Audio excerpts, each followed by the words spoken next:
Eso. ¿Qué? ¿Qué pasó? Dale, pasa, no te quieres. Bueno, se puede. Igual desaparece, ¿eh? ¿Vas sola?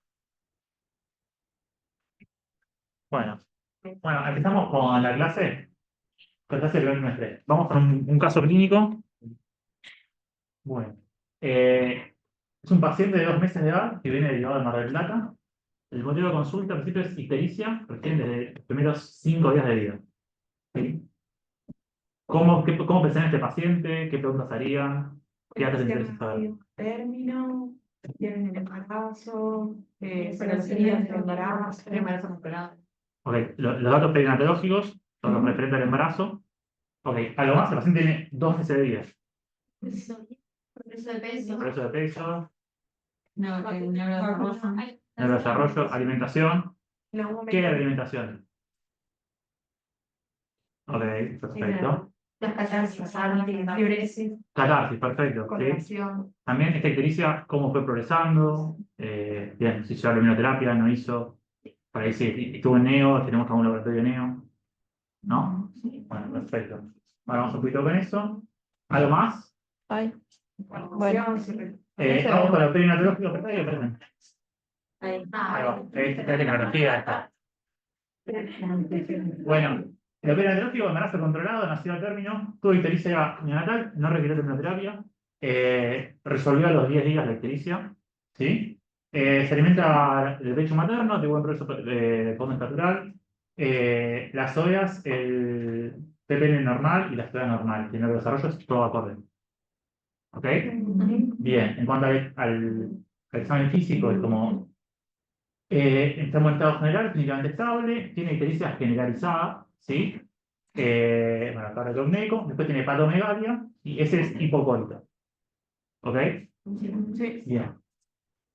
Siguiendo un poquito más, bueno, le seguía el teatro en Mar del Plata, presenta ictericia a los 5 días, a los 10 resolvió, no hizo ningún laboratorio en el momento, se interpretó que era secundaria de lactancia materna, y después, alrededor del mes y medio día, empezó progresivamente con ictericia. ¿Ok? Y empieza con heces hipocólicas y en el momento de la derivación fue porque ya tenía acolia. ¿Ok? Bien, ahí le hicieron en el momento un laboratorio que tenía hiperbili con esos valores. Bili total de 18, directa de 11 y con las tranzas que les parece a ustedes elevado. ¿Sí? Le hacen una ecografía que tiene patos peritoneales. Bien. Hasta ahora, ¿cómo lo orientan al paciente? ¿Qué impresión les da? ¿Hay algo que les llama la atención? Tenemos una inteligencia que a predominio de bilirrubina directa, ¿Ok? con signos de laboratorio Hematograma alterado. Ok, perfecto. ¿Y esto que a ustedes se les prende una alarma en la cabeza? ¿Les parece? Sí. Acá ya les viene derivado, así que está claramente internado el paciente, pero ponerle que son médicos de guardia, le piden el laboratorio y viene este laboratorio. Ahí te viene. Sí, sí, obvio. No, quería ir un poco para atrás y decir, ya con la primera diapositiva que él les comentó que era un bebé de 2 meses con ictericia, ¿no? Ya eso, ¿cómo lo ven? No, alarma. 2 meses con ictericia, independientemente de cuándo haya comenzado, ¿no? O sea, aparentemente era un bebé desde los 5 días de vida, ¿no? Uno lo primero que se le representa es, bueno, los primeros días de vida es bastante frecuente que un lactante tenga ictericia. Pero tenemos 2 meses y tenemos un lactante que no sabemos si persistió ictérico o, como parece, cosa que yo no lo pondría en el signo de pregunta, que estuvo ictérico, después desapareció y se volvió a poner. Lo más probable es que nunca haya dejado de estar ictérico o haya tenido valores de hiperbilirubinemia que hayan probablemente mejorado, pero después recrudecieron. ¿Se entiende lo que digo? Sí. Porque eso es lo que uno tiene que plantearse. Primero, alertarse por la persistencia de cualquier ictericia a los 2 meses de vida, ¿no? Ya eso nos hace mucho ruido. Después, uno tiene que preguntarse, que él lo dijo bien, que si tenía algún laboratorio, ¿qué laboratorio tenía? En este caso, tenemos laboratorios de la NEO, ¿no? Ya no me acuerdo. Bueno, No sé.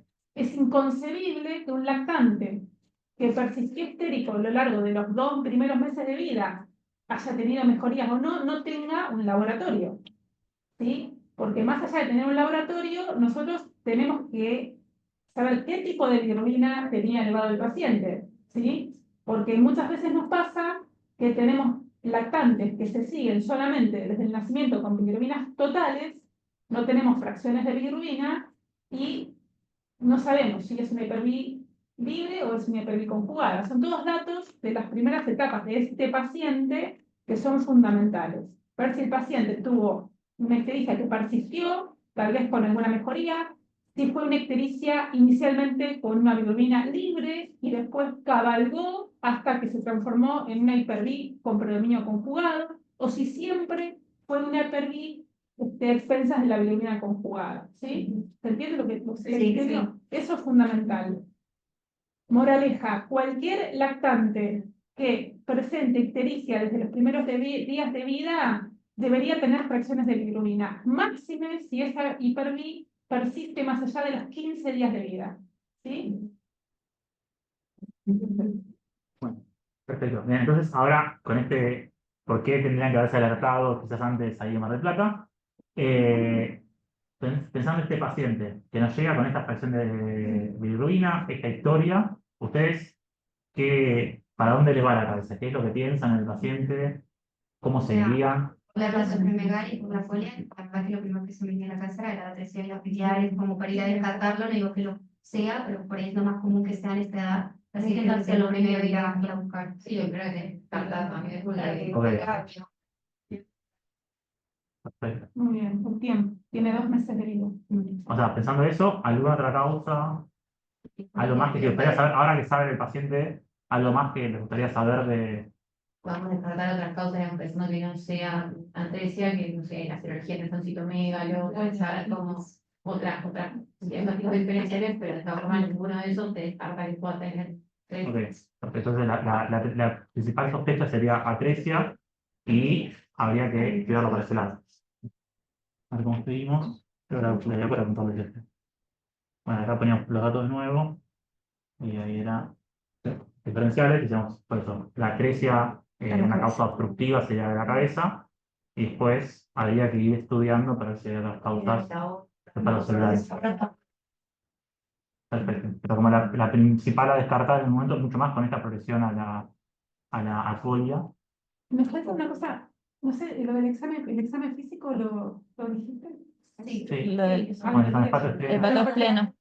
Bien, lo que quiero decir es que en este caso nos apura el tiempo con el paciente, porque el paciente tiene 2 meses de vida, ¿sí? Ustedes saben que la importancia de hacer diagnóstico diferencial en un lactante con colestasis de la atresia de vías biliares en un paciente alcohólico es idealmente entre las 6 y 8 semanas por el tratamiento quirúrgico que el paciente requiere. Eso es lo que nos apura en este momento. Eso no quiere decir que uno tenga que también, como vos dijiste, hacer diagnóstico diferencial de otras causas de colestasis, pero lo que nos surge en este paciente que consulta a esta edad es fundamentalmente hacer el diagnóstico diferencial de la atresia de vías biliares. Por eso lo primero que tengo que hacer es un prequirúrgico, aprovechar por supuesto para sacar el resto de las cosas que tenemos que hacer diagnóstico diferencial también y planificar la colangiografía intraoperatoria. Que es lo que Hola. Sí, ahora. Ahora sí. Bueno, como ustedes ya dijeron que la clínica del paciente y el laboratorio, ya hablábamos de un patrón colestásico, vamos a hablar de las causas de colestasis. Tenemos la extrahepática y la intrahepática. Dentro de la extrahepática tenemos atresia de vías biliares, que ustedes ya dijeron que era la primera a descartar, y dentro de la intrahepática tenemos varias, que son estas, infecciosas como citomegalo, sífilis, adenovirus, varicela, VIH. De las endocrinológicas, déficit de hormonas tiroides, el cortisol y hormona de crecimiento. Después tenemos el síndrome de Alagil, déficit de alfa-1 antitripsina, colestasis intrahepática familiar, el defecto de la síntesis de ácidos biliares, los errores innatos del metabolismo y la fibrosis quística, que después lo vamos a ir hablando a ver cómo seguimos con el caso.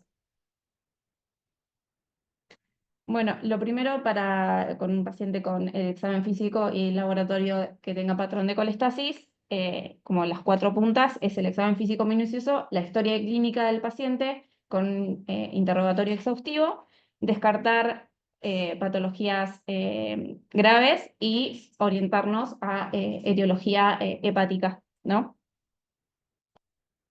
Bueno, ustedes pensando o descartando atresia de vías biliares, ¿qué le pedirían?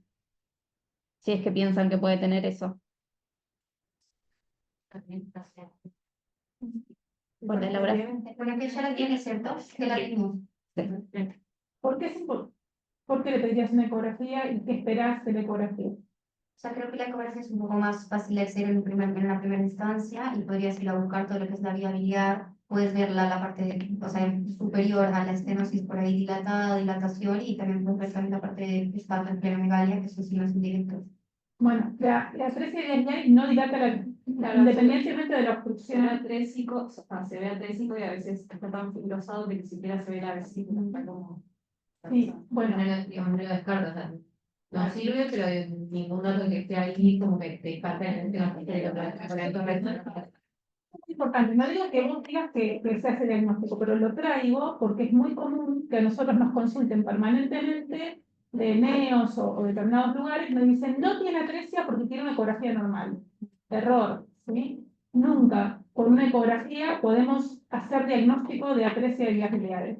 Puede haber algunos signos indirectos que nos orienten o que nos o sugestivos de, pero nunca ni podemos asumir ni descartar, por más que vea la vía biliar correctamente, ni tampoco podemos descartar por una ecografía. Así como bien decían, podés tener algún signo indirecto, por ejemplo, de la esplenomegalia, que nos habla de una hepatopatía crónica, fibrosis severa, como habitualmente tienen estos pacientes, es un signo indirecto de hipertensión portal. Podemos ver, no se visualiza correctamente la vesícula biliar, son todos datos sugestivos. Van a encontrar en la radiografía datos, el triángulo de no sé qué, de cosas que son sugestivas, pero nunca jamás podemos hacer diagnóstico ni descartar una atresia por ecografía. Pero es correcto pedirlo porque, bueno, a veces puede ser alguna dilatación quística de la vía extrahepática o alguna otra cosa que te ayude y te oriente.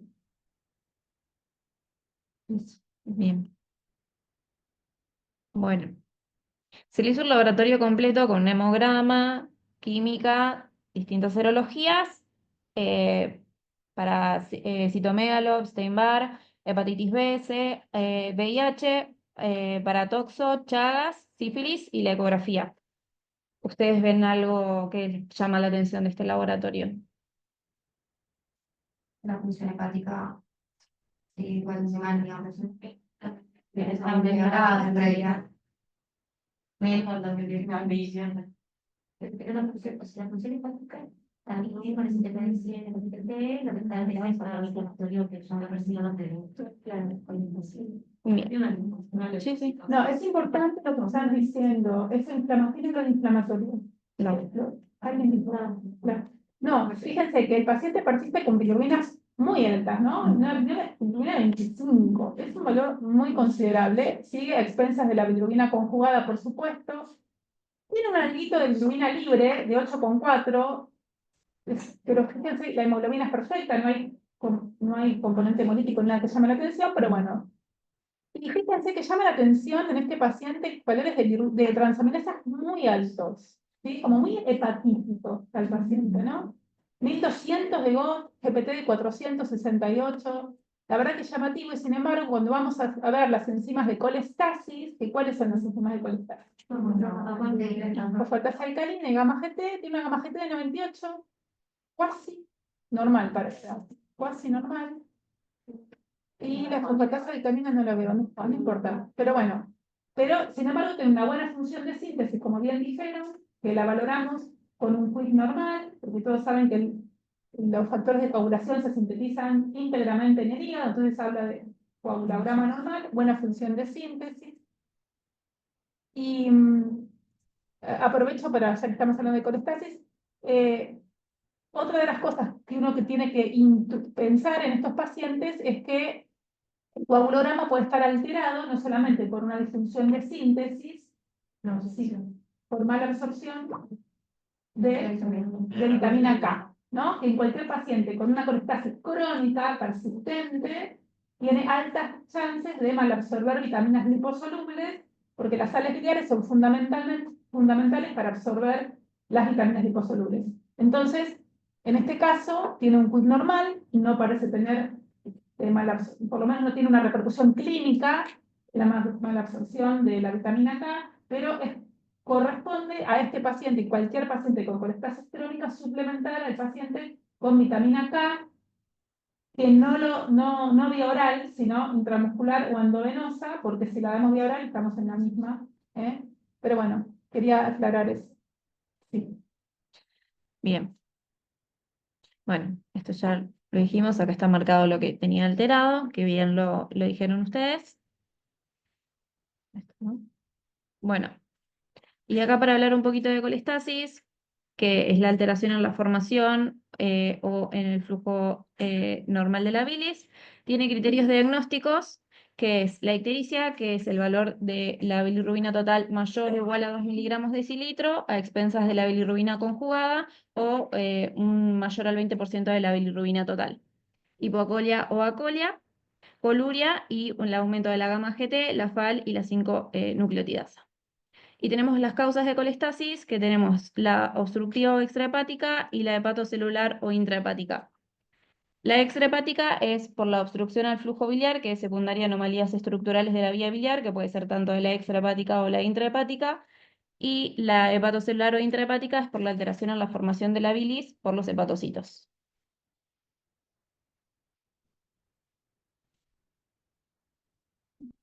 Bueno, después tenemos en el caso de lo que es la atresia de vías biliares, que sabemos que es una de las causas de colistasis obstructivas más frecuentes, y en las cuales, como lo veníamos hablando, eso de que el tiempo nos corre porque se diagnostica entre las primeras 6 a 8 semanas, y que es el tiempo en que la cirugía de Kasai, que es el tratamiento, tiene mejor respuesta.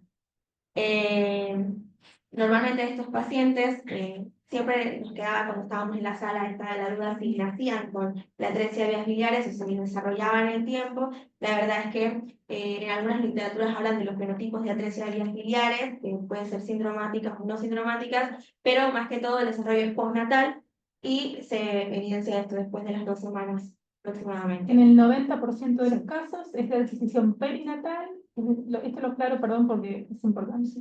O sea, ¿qué quiere decir? Que el lactante nace con vía biliar permeable y la vía biliar se va atreziando, o sea, perinatal, 90% de los casos. ¿Sí? Claro, que es una decisión que es fibro-obliterante, en la cual hay un cierre completo de la vía y que va a haber una alteración del flujo biliar, que dependiendo el grado en el que se dé la obstrucción, también se puede clasificar la atresia de vía biliar. Y que se va a caracterizar por esto, por un patrón colestásico y la colia. Si no es grado, perdón, yo intervengo porque si no, no, Sí. porque es lógico, o sea, es lógico que ustedes no quiero que se sientan mal porque yo intervengo. Lo que hay diferentes clasificaciones de acuerdo al sector anatómico atreciado, pero la obstrucción siempre es el 100%, no es el grado de obstrucción, ¿se entiende? La obstrucción siempre es completa, ¿sí? Por eso lo que genera es la característica clínica, es la acolia, porque es la interrupción completa al flujo biliar. La obstrucción siempre es del 100%. Lo que puede cambiar es el territorio anatómico atrésico, y eso tiene diferentes clasificaciones que sinceramente no hacen el caso, pero lo que importa es la obstrucción completa al flujo biliar con una obstrucción, como bien dijo ella, fibrobliterante progresiva en el 90% de los casos, perinatal, de la vía biliar extrahepática.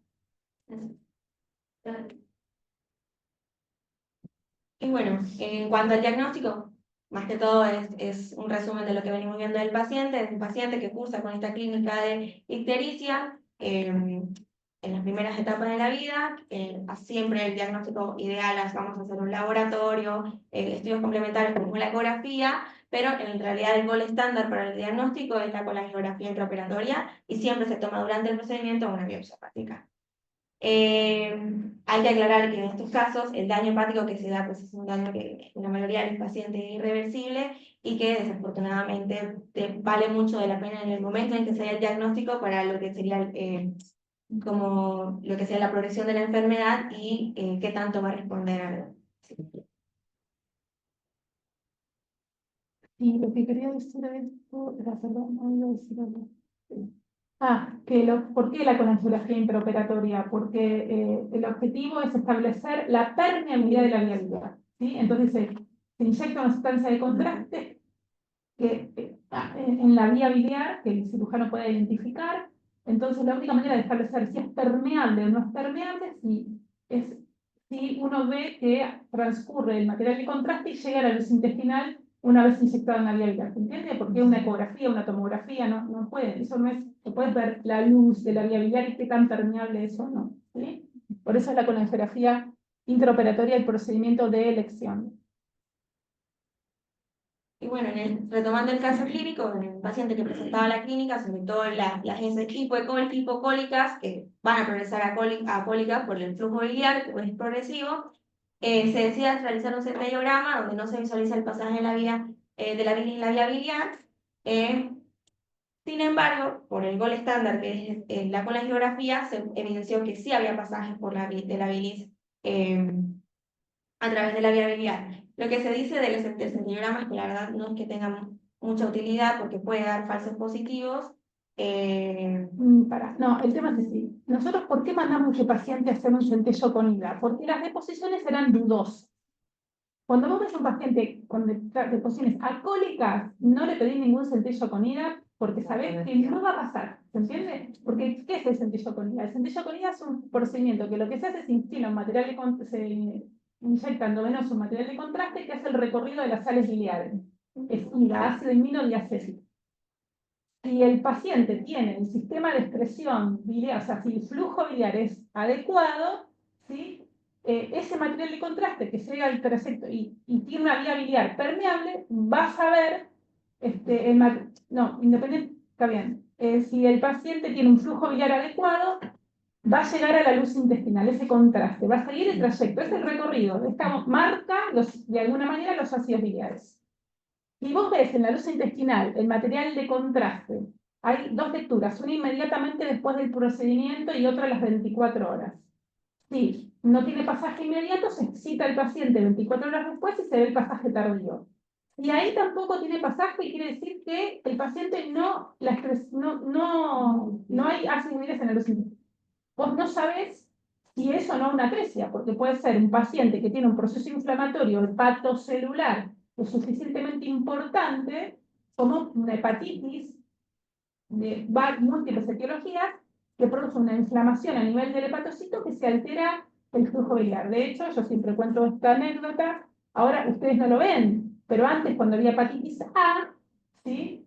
Los pacientes de primera infancia venían acólicos porque tenían una hepatitis machaza con un proceso inflamatorio a nivel del hepatocito que hacía que el flujo biliar se viera alterado. ¿Me siguen? Sí. Ese paciente nadie pensaba que tenía una atresia biliar, sabía porque se escapaba, no es un grupo etario que tenga atresia biliar. Pero fíjense cómo un proceso inflamatorio importante puede generar alcoholia en el paciente.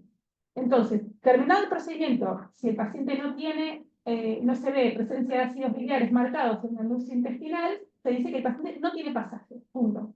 Ahora, si hay o no una atresia, no lo sabemos. Pero sí sabemos que tenemos que hacer la colangiografía intraoperatoria. Si el paciente tiene presencia de marcador del radiotrasador en la luz intestinal, ya sea al instante del procedimiento o a las 24 horas, sabemos que ese paciente tiene pasaje. No es una atresia de vías biliares. ¿Y por qué lo hacemos? Porque a veces las cartas son dudosas. Vos ves esa carta clara, pero vos decís, ¿tiene eso o no es? Entonces ahí lo pedimos, porque fíjense que ya bien puso hipocólicas, deposiciones hipocólicas, eran dudosas. Si tengo una determinada alcohólica, no perdemos el tiempo, porque sabemos que no va a pasar. ¿Se entiende? Porque no va a pasar. Si no pasa el ácido biliar, no va a pasar el radiotrasador. ¿Sí? Bueno, eso es muy importante. Por eso la importancia de hacer en ese paciente la colangiografía intraoperatoria. ¿Sí? Claro, en este paciente descartamos que sea una atresia de vías biliares porque sí hubo permeabilidad de la vía biliar. Claro. Bueno, y ahora, ¿qué más podemos hacer? Ya vimos las causas, que están las extrahepáticas, siempre importante descartar que no haya obstrucción, no hay obstrucción de la vía biliar, pero hay algo que está generando el patrón colistásico y que está afectando también. Un resultado de las Claro. Sí, Los megalos No había sido negativo. todo lo otro, la biopsia que dio. Buena pregunta. Tenía,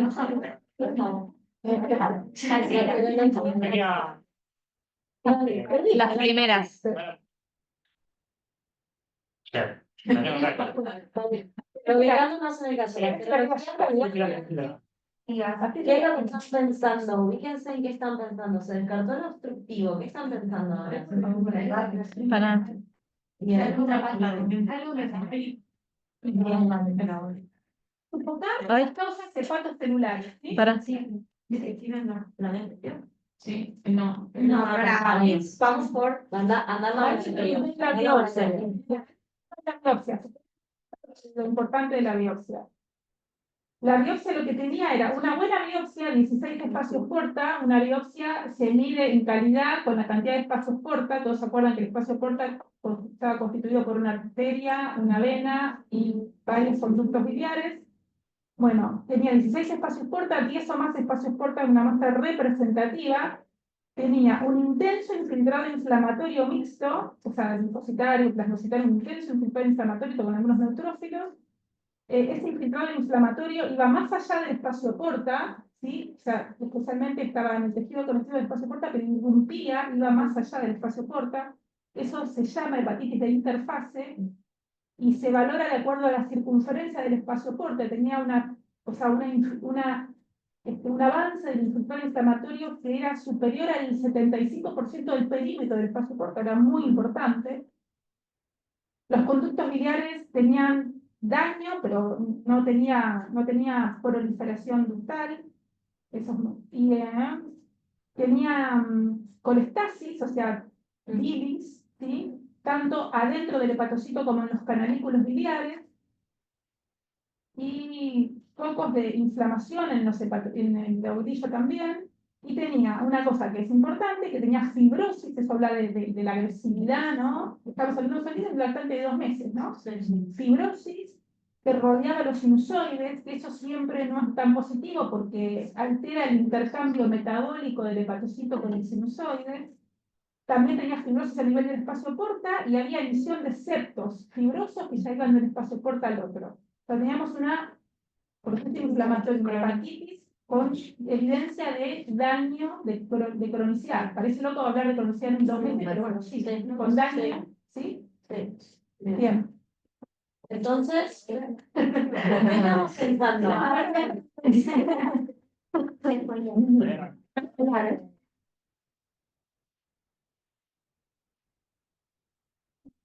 Como de tejido fibrótico a nivel de hepatosis. Sí, pero la fibrosis hepática congénita es una enfermedad que se caracteriza por emisión de septos fibrosos, pero con hepatogramas absolutamente normales. Eso, y grandes hepatomegalias es otra cosa. En este caso no cumple con las características. ¿Ese laboratorio que nos descarta? ¿Lo descarta? No, en realidad. ¿Por qué no? Mentira, sí, para los virus, ¿eh? No, sí, puede ser ¿Por qué no nos descarta o sí nos descarta? ¿El infectológico? tiene blancos altos, tiene las células altas, pero nosotros no se pidieron todo, o sea, tienen cosas que no están buscando. Bueno, si quieren, sigan. ¿Y qué le pedirían de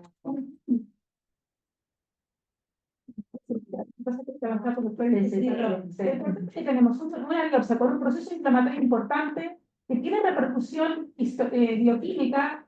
Fíjense, las transaminases eran muy altas desde el principio, más allá de tener una colestasis, tenía un signo de inflamación importante que también se evidenciaba claramente en la biopsia. Es decir, lo de la biopsia tenía repercusión bioquímica clara, ¿sí? Pero habla de que hay un comportamiento inflamatorio sistémico que está afectando directamente al hepatocito. Bueno, ¿pedirían un nuevo laboratorio? ¿Repetirían algo? ¿Dijeron? Sí. A veces cuando se enchufa y vuelven a enchufar una computadora cuando no anda. Y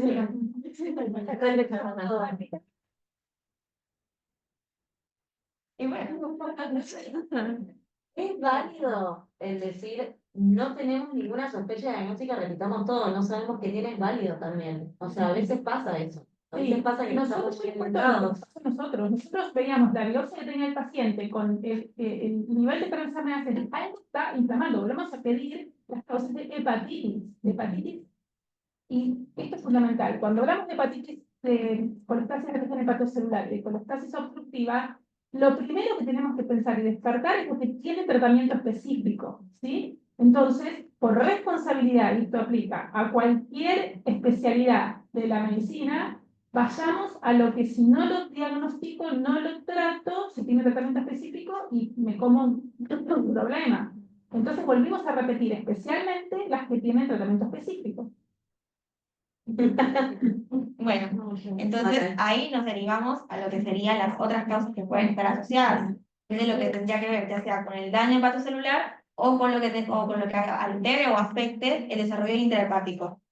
Sí, obviamente esto lo hicimos concomitantemente, o sea, tuvimos muchas De cosas todo, claro. no es que a la par. En un primer momento no teníamos la Claro. inflamación. Por eso estas cosas Entonces era como que sospechamos, abrimos mucho más a las Claro, causas hepatocelulares. Después con la biopsia fue que se repitieron. Claro, por eso. No es que es cronológico esto, pero bueno, son las Sí. cosas que pasan. Claro, una vez como hablado esto y consensuado esto, o sea, ahora ya lo podemos como englobar en otra parte y cómo nos direccionamos. También otra cosa como que es muy importante resaltar son los antecedentes del paciente y las características del paciente, del perinatológico. Si hay algo más sindromático que se pueda ver en el paciente en cuanto a su desarrollo, también el neurodesarrollo, fase, o sea, son muchas cosas que hay que evaluar en él. Bueno, y en cuanto a lo que sería ya como tal la enfermedad intrahepática, propiamente dicha, tenemos lo que es la lesión de los hepatocitos, en la cual vamos a buscar enfermedades metabólicas, y ahí entramos en lo que serían las enfermedades infecciosas, en este caso las virales, que son las más frecuentes, y bueno, otras que también se mencionan son la hepatitis neonatal idiopática. Y la lesión de conductos biliares, que puede estar asociada, ya sea que no hay un desarrollo adecuado, una hipoplasia de estos conductos biliares, sobre todo en casos como lo es el síndrome de Ley. Sí, hoy en día la hepatitis neonatal idiopática pasó a ser, o sea, hepatitis neonatal idiopática es paciente que sin diagnóstico. Cada vez es un grupo menor, pero bueno, sigue existiendo. Y bueno, después tenemos lo que es el síndrome de Alagille, que bueno, es una enfermedad multisistémica que tiene una herencia autosómica dominante, que está producida por defectos en la vía biliar de la secreción del Notch. Esta lesión que hay a nivel de esta mutación lo que va a producir es que no hay un adecuado desarrollo de la vía biliar intrahepática y que va a conllevar a una hipoplasia de los conductos biliares. Asociado a esto, no solamente va a ser una alteración a nivel hepático que va a cursar con este patrón colestásico, sino que también hay una alteración en el metabolismo de las grasas y que también van a tener complicaciones a nivel oculares, a niveles óseas, cardiológicas, y van a tener esta fase peculiar. Saben dos cosas. Yo si no estoy para qué estoy. No, digo, a ver, esto es una de las cosas que nos planteamos en algún momento del paciente antes de la biopsia hepática. Lo digo porque si no, esto es como que no tiene. Lo que quería aclarar es que no es que una alteración en el metabolismo de las grasas, sino que como consecuencia de la colestasis hay dislipemia como en cualquier causa de colestasis. Pero en el Este paciente tenía. Claro, por la colestasis, como el colesterol y demás se excretan con las sales biliares, cuando hay éstasis biliar, obviamente todo eso, la dislipemia, forma parte muchas veces de las manifestaciones bioquímicas, especialmente, que es lo que ella está marcando él, el síndrome de Lagille, especialmente. Pero este paciente no cumplía con ningún criterio y la biopsia hepática no. Claro, porque no había hipoplasia. Claro, es un dato que hay que considerar porque a veces, recién cuando tienen más años, se ve la repercusión histológica, a veces puedes no verla, pero bueno. Pero la verdad que no cumplía con ningún criterio. Claro que la variabilidad y la intensidad del síndrome de Lagille depende de cada familia y hay algunos que no desarrollan toda esta clínica, sino que Claro. sí, Que tienen solo colestasis. y solo colestasis. Pero bueno. Pero la biopsia no nos orientaba para nada en eso, porque, insisto, mucho componente inflamatorio, mucha transaminasa, que no es lo que estamos acostumbrados a ver en los pacientes con síndrome de Lagille. Yo tengo una pregunta. Antes, por ejemplo, de la biopsia de este paciente, de igual manera se le piden para estudiarlo posible a Lagille, o sea, se le hace igual un electrocardiograma. La búsqueda de criterios mayores, tenemos la cardiológica, ver el toxón posterior, todo eso lo pedimos. Este paciente ya en Mar del Plata, pero para todo esto. Ya Claro. vino con todo Ah, bueno. la batería de estudios hecho para allí. Esto para hablar de las causas Sí, lo posibles, no es sí. el seguimiento diagnóstico, lo que quiere decir Marcela. Pero con las características clínicas, bioquímicas del paciente, nunca nos pareció una lesión. Lo que pasa es que llega un momento que, bueno, nos pide cosas. Y después tenemos lo que son las causas más asociadas a procesos infecciosos virales. Siempre entre las causas principales tenemos lo que es todo el complejo TORCH, que también va de la mano de los antecedentes que en ese momento el paciente no tenía, pero el CMV es una de las infecciones que más ocasionan hepatitis neonatal y que puede ser de diagnóstico postnatal o congénito. Obviamente en el paciente se estudiaron, tenían serologías negativas, pero por el componente que tenía el paciente inflamatorio y de hepatitis, la primera causa que hay que descartar es que no tenga un CMV congénito. ¿Por qué piensan que no? ¿Por qué no se previene? No? O sea, pero si tomé ¿por qué es una causa tan grande de hepatitis? ¿Por qué piensan? ¿Por qué no es de las otras? Sífilis, Chagas, toxo, Porque uno no puede HIV. conocer, porque eso No sé, por eso. Citomegalo no entra dentro de las minerales. es una duda, porque o sea, teníamos una amiguita en la NEO que era una RCIU, entonces buscando causas de RCIU, tenía un citomegalo positivo. Y no sé, tenía 20 días y tenía heces hipocólicas, incluso la consultamos acá con ustedes, pero yo me fui y no terminé como de cerrar todo eso. Y le hacíamos ecografía y decía como que las horas de ayuno no se correspondían con la vesícula que se veía, digamos, como que podíamos pensar en, ¿se pueden dar que tenga las dos cosas a la vez? Por supuesto, lo que pasa es que la paciente no tenía colia. Si este paciente hubiera tenido colia, no me importa el CMV que tenga, lo meto a hacer una colangografía interoperatoria entre las 6 y 8 semanas. No importa lo prematuro que sea, no, tampoco. No, porque es cronológico, o sea, desde el momento que nace, o sea, vos para fijarte el momento en el que haces la colangografía, no importa, no me importa, porque porque puede haber coexistencia, ¿entendés? Claro, y por más que la vi, porque Y ella no también tenía muy alta, tenía creo que lo máximo que tenía era 5 y pico de dígitos. si el paciente tenía colia, que no era el caso, No, la no. paciente tenía hipocolia, Hipocolia. una hipocolia seguramente claramente hipocolia, eso me refiero, y el paciente no tiene colia porque el signo cardinal que te hace sospechar en la 13 días virales es la colia, ¿entiendes? El paciente no tiene acolia, no pienso que tiene una atresia de vías biliares. Yo siempre digo lo mismo. Todas las atresias de vías biliares tienen acolia. No todas las acolias son atresia de vías biliares. ¿Sí?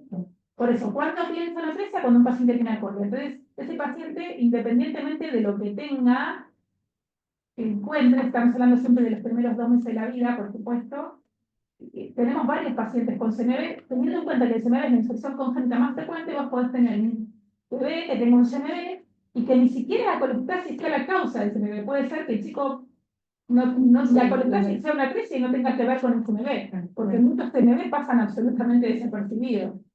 ¿Entiendes lo que digo? Claro, sí. Pueden ser asintomáticos o pueden usar con todo el síndrome Completo, completo claro. del CMV.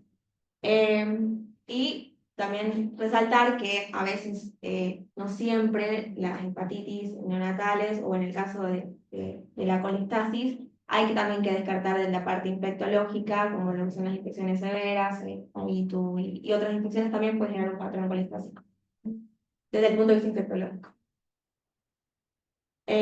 Bueno, después teníamos las otras causas que eran errores innatos del metabolismo, que también van a cursar con otra clínica asociada, pero que siempre están de la mano y que hacen parte de los criterios diagnósticos. Teníamos lo que son las tirosinemias, las galactosinemias, las enfermedades de depresión de ADN mitocondrial, el déficit de lipasa hacia el lisosomal y algunas enfermedades que pueden estar relacionadas con alteraciones hepáticas, como es la enfermedad de Niemann-Pick y la citrullinemia, que es Es una de las trastornos de ciclo de la urea. de la urea. O sea, es algo que viene a siempre, lo que va a decir con el metabolismo, cuando se descarta el resto y que tenemos. Bueno, y La respuesta es reseteamos. Bueno, Pero la verdad que Todo lo que Un hablaron. desafío. nos orientamos mucho, bueno, Cannabis. vamos, avanzando a la infectología, nos orientábamos que había algo infeccioso, la histología, las transaminasas, nos orientaba a que teníamos que volver a repetir cosas. Y esto hay que hacerlo. O sea, Bueno, se hicieron todos los estudios genéticos para descartar alguna asociación, que teníamos hipocardiograma normal, hemodiograma normal, la alfa-1-antitripsina, que también el déficit puede estar relacionado con la colestasis, la radiografía de columnas de búsqueda de vértebras de ala de mariposa, que el síndrome de Alain bien dio normal, las metabólicas dieron normales y se hicieron también estudios para mirar lo que es la espectrometría de ácidos biliares, que también no se pudo realizar, perdón, y las endocrinológicas en búsqueda de lo que es la enfermedad como el hipotiroidismo, el déficit de hormona de crecimiento, también dio dentro de límites normales Ligeramente alterado. o el paciente enfermo. Bueno, y los infectológicos hicieron PCR en búsqueda de otras actividades virales y ¿Por qué tenía serologías negativas? ¿Por qué tenía serologías negativas? Eso fue una PCR. ¿Por qué tenía serologías negativas?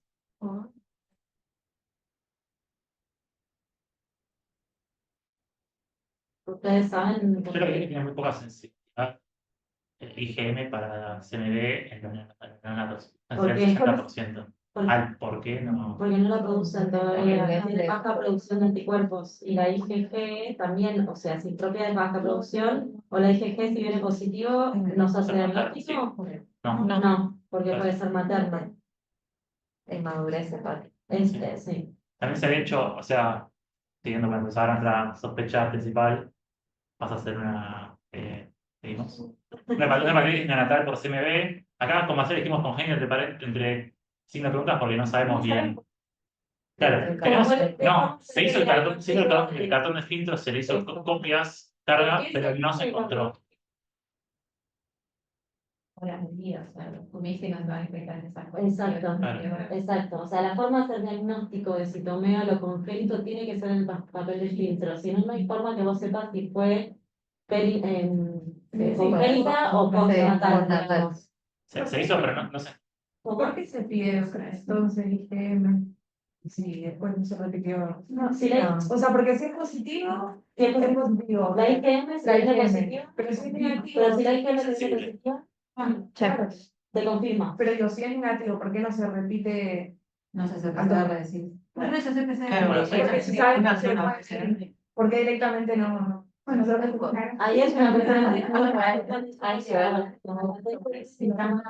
Para hacer. Por ejemplo, vieron que acá en la libra hay 10 personas de la PCR. Sí. De hecho, fue una ya me acuerdo que no era. Las PCR no son tan Las fáciles, PCR. porque es una más cara y más difícil de hacer, entonces siempre, o sea, si vos tenés la IgM positiva ya no vas a necesitar la PCR. Entonces se hace primero este paso por una cuestión de insumos y técnicas. No, lo de la IgM no lo entendí porque el neonato no la produce. Hay una inmadurez inmunológica de base en todos los neonatos. Entonces, que la IgM te venga negativa no significa, no te descarta, porque puede ser que no lo esté produciendo todavía, y además el citomegalo tiene una curva de aumento de anticuerpos que no es habitual para todas las infecciones virales. A veces la IgM puede tardar mucho en aumentar, puede tardar mucho en bajar. Entonces, el negativo no te lo descarta, el positivo te lo confirma de IgM, dice que no, porque tiene pasaje en transplacentario, pero la IgM negativa te puede llegar a todavía ser positivo, ¿se entiende? Y lo que están leyendo, hablaban también de PCR en orina y en saliva, que tiene bastante. para congénito. Para congénito, sí. Bueno, Bueno, sí. la del cartón, en mi opinión, negativa está. Era negativa, pero también leyendo decía que no era muy sensible porque la sangre coagulada no es la mejor forma de detectar cara viral. Entonces, que no, tampoco te descarta. Sí, igual es lo recomendado en guía de infecciones perinatales hasta ahora, igual también. Sí, sí. Era llamativo, yendo a traducción en efecto, decía que no sí, lo era. Buscando bibliografía decía que puede ser que no, hablaba de la aglutinación, no me acuerdo cómo era exactamente, pero decía que no era muy sensible. Bueno, ¿Cambia la conducta? A los 2 meses si es congénita con esa carga viral, ¿carga la conducta? ¿Cambia la conducta? La conducta del tratamiento De tratamiento. o sea, lo que sí, O sea, ¿qué nos podría cambiar si pensamos? Benito, no. O sea, Porque estaban en algo distinto. malformaciones. Eso. O sea, Lo que nosotros tenemos que tener acá que es un paciente con un CMV con un impacto, Sí. o sea, con un impacto, o sea, tiene una hepatitis, flor de hepatitis, con una fibrosis avanzada. O sea, no hay nadie duda que este chico hay que tratarlo, ¿no? Bueno, también se estudió para otros posibles impactos. Teníamos ya la audición que era normal. Se hizo una resonancia de cerebro que tenía clasificaciones. Y después, ¿qué más se hecho? o sea, digamos, sin poder descartar el congénito por la sensibilidad que tiene el cartón del FEI, se pueden hacer estudios para los otros impactos de congénita. Igual el tratamiento va a tener que ser igual, o sea, con esa carga viral y ese impacto, el tratamiento se tiene que hacer de todos modos. Potencial, auditivos. Sí, eso se hizo y estaba. Bueno, entonces hizo tratamiento con valganciclovir y después hizo controles periódicos de PCR que vino en buena progresión. Bueno, pues en cuanto a todos los pacientes con colestasis, esto es una cosa general, siempre buscar las que decía Marcela, que son las causas prioritarias, ¿sí? Las que tienen tratamiento. Bueno, obviamente las TCVs biliares, las infectológicas y algunas de las metabólicas que también tienen tratamiento específico y entonces uno puede mejorar la evolución. Después a todos hay que indicar las lesiones liposolubles, la falta de absorción que tiene a nivel, o sea, por la falta de ácidos biliares. Y después el ácido urso desoxicólico es dependiendo de si el paciente tiene heces acólicas, no se recomienda, pero en los otros pacientes, si tienen hipocolia, sí, el ácido urso desoxicólico mejora Claro, lo que pasa es que el ácido urso lo que hace es actúa a nivel de la vía intestinal, compitiendo a nivel del enterocito en el transportador de ácidos biliares.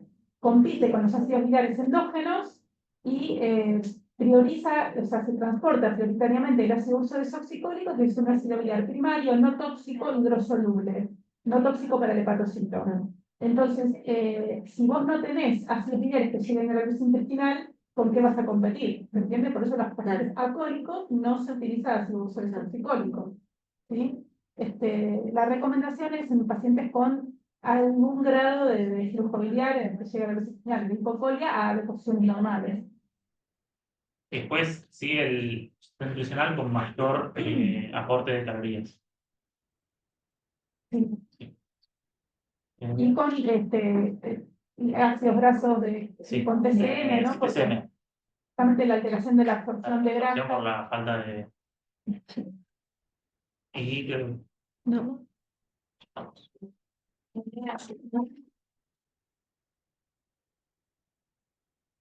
Bueno, una pregunta, perdón. En los casos donde tienen esta infección por citomegalo, ¿se van haciendo controles después para empezar una reactivación o en base a la clínica? Y lo sigo infecto, lo sigo con PCR sí. tiempo largo hasta que negativizó y después le dieron el alta. En algún momento ya sinceramente no. No, el paciente no tiene periodo de ninguna etapa. El paciente evoluciona como cualquier niño y no tiene eventos después como cualquier ser humano. Todos en algún momento vamos a tener una prima infección por CMV en diferentes etapas de nuestra vida. Y después depende de nuestro sistema inmunológico si tenemos más riesgo o no de reactivar. Por ejemplo, nuestros pacientes trasplantados hepáticos que son positivos antes del trasplante, sabemos que con la inmunosupresión de trasplante van a tener chances, especialmente en etapas de inmunosupresión mayor, de reactivar CMV. Y eso es lo mismo que una persona que va a hacer quimioterapia. Eso es así. Sí, se le considero con PCR y se reactiva, se trata. Claro, Eso entonces, es para la una clínica. es algo que dice con No debería. clínica, que lo tenés que sospechar por antecedente. No debería. No hay control Perfecto.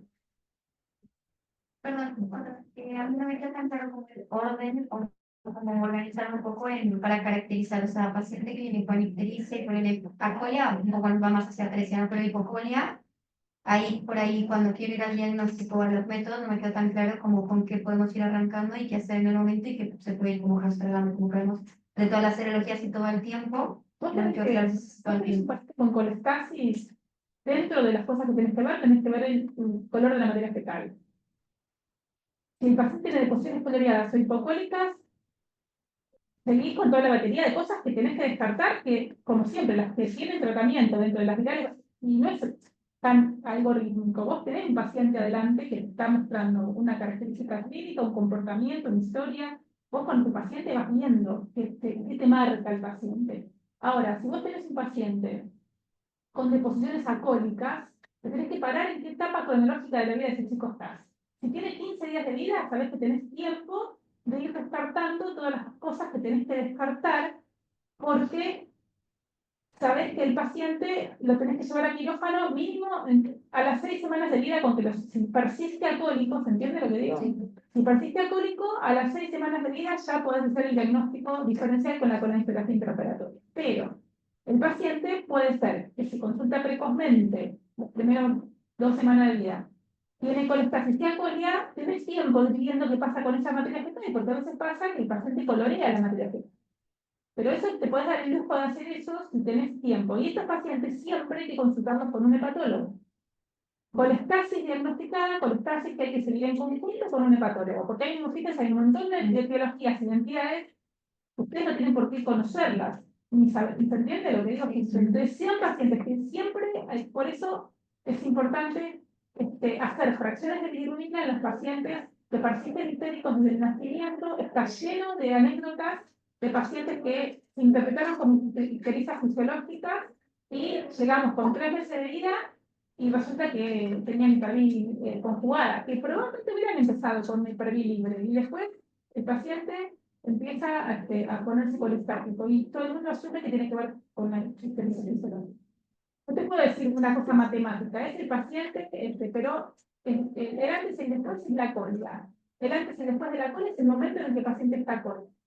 Y ya lo tenés que meter a quirófano para hacer una colonoscopia o podés ver la evolución de ese color de la materia fecal y hacer diagnóstico diferencial de cosas que a veces tratándola, por ejemplo, el déficit de cortisol, el déficit de hormona tiroidea, el déficit, bueno, el de hormona crecimiento no es tan común. Los procesos infecciosos, las infecciones virales, la luz, el HIV, el hipotiroidismo, ¿se entiende? Las enfermedades metabólicas. Pero bueno, hay pacientes que te marcan un camino. No son algoritmos, es imposible ejecutar, lo que digo. El paciente te va marcando el camino. Si el paciente tiene colestasis y hipoglucemia, ojo, fíjate el cortisol. Si tiene un retardo de crecimiento intrauterino y aparte hipoglucemia, ojo, fíjate el cortisol. Sí, qué sé yo, sí te puedo dar una serie de cosas enormes y que te marca el paciente el camino. A veces es más claro, otras veces más oscuro. Muchas gracias. Gracias. No, no.